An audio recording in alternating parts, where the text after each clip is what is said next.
third segment of Willy Weighs In. We had the Edmonton Oilers playing the Toronto Maple Leafs in a rematch of 2 nights ago, and it was the same kind of boring game as the other night. We're sitting there, the Oilers take a penalty. You get a little scared when that happens against the Toronto Maple Leafs, because even though Auston Matthews is out, they still have Mitch Marner. They still have John Tavares. They still have William Nylander. They have got dangerous players that are still on the ice despite these injuries to Jumbo Joel Thornton, boom, and Auston Matthews. So you think you get a little hasty. This power play comes, your heart's pounding, and all of a sudden, that little chipmunk, my favorite Oiler so far this year, Kyler Yamamoto, workhorse down the ice, feeds it to none other than Leon Draisaitl, and bang, he buries it. We got a shorthanded goal, momentum, woo! And then all of a sudden, that momentum's killed with a power play goal from Jason Spetz all the way to Regina Pat's loved player, Adam Brooks. And he gets his first NHL goal, which is a deflection off his skate. Tie game, can't say I'm unhappy because I like Adam Brooks. You want him to be successful, but God, not against the Oilers. Come on. Come on. Grab the puck, tape it up, give it to him with the first NHL goal on it. Good job. 1-1. Okay. Then we start getting at it. The defense starts to crumble. Again, in true Oilers fashion, you get a puck down low. Larson cannot move it along the boards. Instead, he pokes at it. It pops out to a Leafs player who then one-times at Jimmy Vesey, open goal. Koskinen's left to dry. No D anywhere. They don't know what they're doing. This is the Oilers of old. Although they have been playing pretty good defensive hockey lately. 2-1. Oilers then come back. We got a point shot from Ethan Bear. A rocket that's tipped by Connor McDavid in the front past Freddie Anderson. We're at a tie game. The score is 2-2. Thank God the captain's shown up. I kind of want to see, I want to see Bear on the power play. I'd like to see him try to quarterback it. I think we might see something a little different. Obviously, this power play led by Tyson Barrie on the point isn't quite panning out. So maybe they need to switch that up a bit. I don't know. Maybe try Nurse. Maybe, here's a thought. Bring up Evan Bouchard. Let's see how he fares. I would really like to see him. He's a puck-moving defenseman. Yeah, he's young, but let's see what he can do. Why not? Things are drying up for the Oilers. It is hard to buy a goal with such an offensive team. It's bizarre. And then we get another bad penalty, which is taken by Devin Shore, who I've loved so far this year. He's been fantastic. And you get Tavares in front of the net. Koskinen can't see. It's tipped from a Marner shot.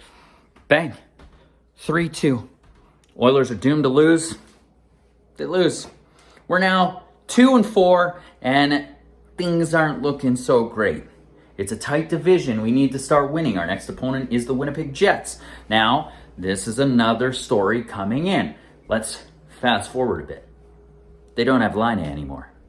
They've got Pierre-Luc Dubois. And based on how he's been playing in Columbus, let's hope he carries that over to Winnipeg, eh? Huh? No, he's going to be Pierre-Luc Dubois of old. He's going to show up. And it's going to be tough. But the Oilers need to find some scoring. It just hasn't been there, right? We see some Draisaitl offense, some McDavid offense, but no one's putting the puck in the net. They are having a difficult time finding it. What needs to happen is we need to go to the kitchen. I'll go back into the kitchen. We need to find the blender, open that bad boy up, put the lines in, press click, boom, boom, blend them up. We need something to happen because it's not happening. I was happy with the cycles of a couple lines. We had the Cahoon, Draisaitl, Yamamoto line. They created a cycle. They had the puck in the zone for a while. Did they create good scoring chances? Okay, and then we had the Tyler Ennis, Kyle Turris, and the Jesse Puljujarvi line.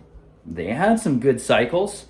Scoring chances, Let's put them in the blender, folks. Let's mix up the lines. And I know you're asking yourself, Willy, what would you do? Most of you are probably not asking that, but you know what? I'm going to tell you anyways. So here's what I would propose. Kassian has not brought a lot of that energy he usually has to the lineup. Let's put him where he probably should fit the best in an NHL lineup, and that is on the third or fourth line. He's going to bring energy. He's going to bring some hard hitting time on the ice. So let's move him down. Who are we going to move up? Let's try moving Jesse Puljujarvi up. Let's see what he can do. He's a big body.